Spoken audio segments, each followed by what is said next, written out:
જય આદિવાસી જય જોહાર।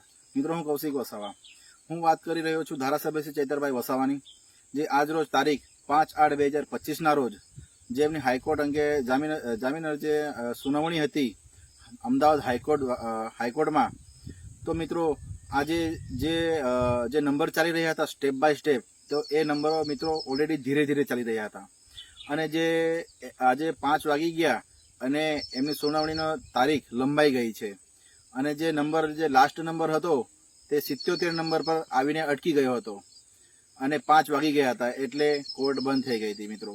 અને આજે તારીખ લંબાઈ છે તે 13 ઓગસ્ટના દિવસે સુનાવણી ગઈ છે। હવે તો મિત્રો આપણે હવે એ જોવાનું રહ્યું કે આ કોર્ટ શું કરી રહી છે, આ તંત્ર શું કરી રહ્યું છે, આ ખરેખર ધારાસભ્ય શ્રી ચૈતરભાઈ વસાવા પર અન્યાય કરી રહ્યો છે। જે આપણા હક અધિકાર માટે ધારાસભ્ય ચૈતરભાઈ વસાવા લડી રહ્યા છે, તો એમને જ આજે ખુદ એમને અન્યાય મળી રહ્યો છે, તો એમને ન્યાય કોણ અપાવશે એ હવે જોવાનું રહ્યું મિત્રો। ધારાસભ્ય શ્રી ચૈતરભાઈ વસાવા એક લોકલાડીલા એવા ધારાસભ્ય છે કે જે લોકોના કામ કરે છે, જે લોકોના સવાલોને એનો જવાબ લાવે છે। અને મિત્રો તમે જોઈ શકો છો કે જે ધારાસભ્ય શ્રી ચૈતરભાઈ વસાવા એમનું સમગ્ર આખા ગુજરાતમાં નામ છે, કમ નામ છે કે એ ધારાસભ્ય શ્રી ચૈતરભાઈ વસાવાનું કામ જ એવું છે મિત્રો, જ્યાં કામ હોય ત્યાં નામ હોય। એ ધારાસભ્ય શ્રી ચૈતરભાઈ વસાવાનું નામ છે, કેમ કે વખાણ કોના થાય કે જે કામ ખરેખર લોકોના કરે એના વખાણ થાય, મારે એટલું કેવું છે મિત્રો। અને બીજું કે જે આજે તારીખ લંબાવવામાં આવી છે એ કયા આધારે તારીખ લંબાવવામાં આવી છે, કેમ કે કોર્ટ તો એમનું કામ કરી રહ્યું છે બરાબર।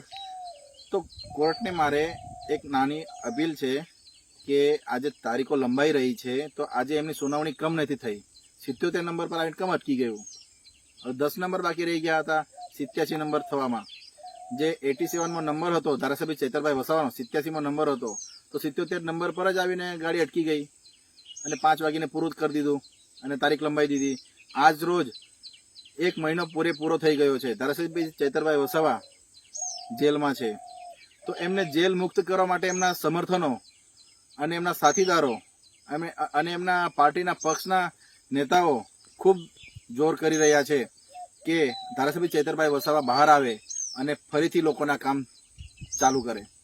તો મિત્રો આપણે એ જોવાનું રહ્યું હવે કે જે 13 તારીખે જે સુનાવણી થશે એ કઈ રીતની થશે। આટલી તારીખો પડી ગઈ છે, આટલા સમય થઈ ગયો છે, તો આ ન્યાય મંદિર ન્યાય કમ નથી આપી રહી તે અમને ખબર નથી પડતી। આ જે હાઈકોર્ટ છે, હાઈકોર્ટ પર અમને એટલો બધો વિશ્વાસ હતો કે હાઈકોર્ટ ધારાસભ્ય ચૈતરભાઈ વસાવા જે નિર્દોષ છે એમને ન્યાય આપશે એવું અમને લાગી રહ્યું હતું, એવો અમને ન્યાય મંદિર પર ભરોસો હતો, પણ એ કંઈક ના કંઈક ભરોસો અમને તૂટી રહ્યો છે એવું લાગી રહ્યું છે। કેમ કે આ હકીકત કહું છું મિત્રો, મેં સોશિયલ મીડિયામાં એક આ મારો સંદેશો છે કે ક્યાંક ને ક્યાંક ન્યાય મંદિર પર બી અમને ભરોસો ઉઠી રહ્યો છે, કેમ કે આટલી બધી તારીખો લંબાવવામાં આવી રહી છે, એ કયા આધારે તારીખ લંબાવવામાં આવી છે મિત્રો। અને આજે ન્યાય મંદિર ખરેખર ન્યાય આપે એવું અમને લાગી રહ્યું હતું।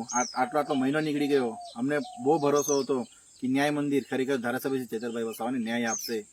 કેમ કે તમે જોઈ શકો છો મિત્રો, આજે ડેડિયાપાડામાં જે બનાવ બન્યો હતો કચેરીમાં, તો ત્યાં જે સીસીટીવી કેમેરા પણ હતા, પણ તે કેમેરાના ફૂટેજ ક્યાંક ને ક્યાંક સંતાડી દેવામાં આવ્યા હતા, કાં તો ક્યાંક ને ક્યાંક ડિલીટ મારી દેવામાં આવ્યા હતા।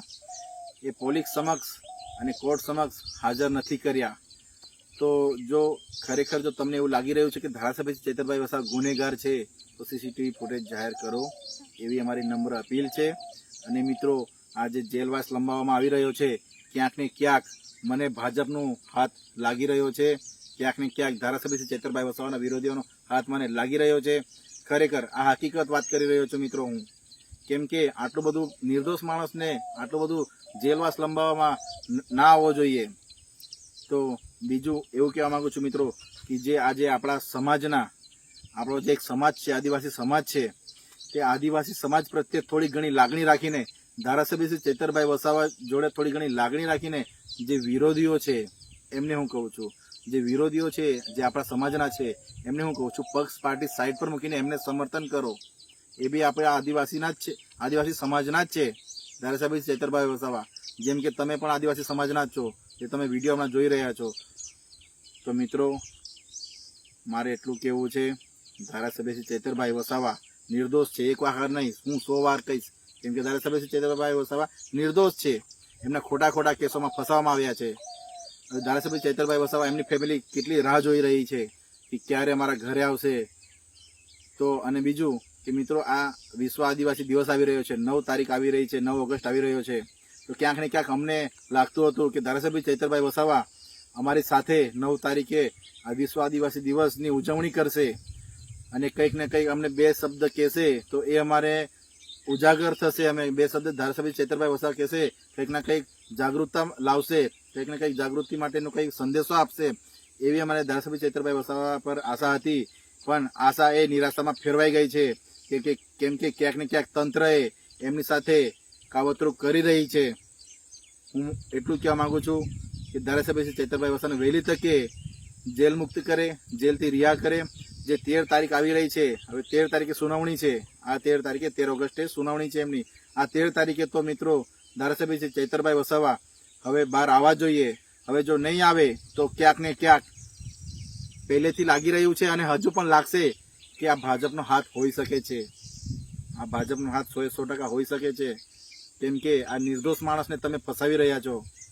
એક આદિવાસી નેતા, આદિવાસી મસીહાને તમે ફસાવી રહ્યા છો. તમે જોઈ શકો છો આ ધારાસભ્ય ચૈતરભાઈ વસાવા આખા ગુજરાતમાં એમનું નામ છે. આખા ગુજરાતમાં શું, આખા ઓલ ઇન્ડિયામાં એમનું નામ છે. કેમ કે એમને કામ જ એવા કરેલા છે. જે કામ કરેલા હોય એવા સારા, એવા એમનું નામ હોય આખા ઇન્ડિયામાં, આખા ગુજરાતમાં નામ હોય. તો ખૂણે ખૂણેથી નામ આવી રહ્યા છે, ચૈતરભાઈ જિંદાબાદ, ચૈતરભાઈ તું આગે બઢો, હમ તુમ્હારે સાથ હૈ. વિરોધીઓ તમે શું કર્યું છે? આ ચૈતરભાઈ નામ કમાયું છે. કઈ રીતે નામ કમાયું છે? ઈમાનદારીથી નામ કમાવેલું છે. તમે પણ નામ કમાવો એવી રીતે. અમે તમને કોઈ ના નથી કહેતું, પણ ઈમાનદારી બતાવો, ઈમાનદારી રાખો. આવા ખોટા કેસો કરાવડાવીને આવી રીતે અંદર એમને જેલમાં ના પુરાવડાવશો, એટલું મારું કહેવું છે. અને મિત્રો, વહેલી તકે ધારાસભ્ય શ્રી ચૈતરભાઈ વસાવા જેલથી મુક્ત થાય, જેલવાસ એમનો અંત થાય એવી અમારી માંગ છે. કોર્ટ દ્વારા અને તંત્રો દ્વારા એમનો નિર્ણય સારો આવે એવી અમારી માંગ છે. જય આદિવાસી, જય જોહાર. હું કૌશિક વસાવા,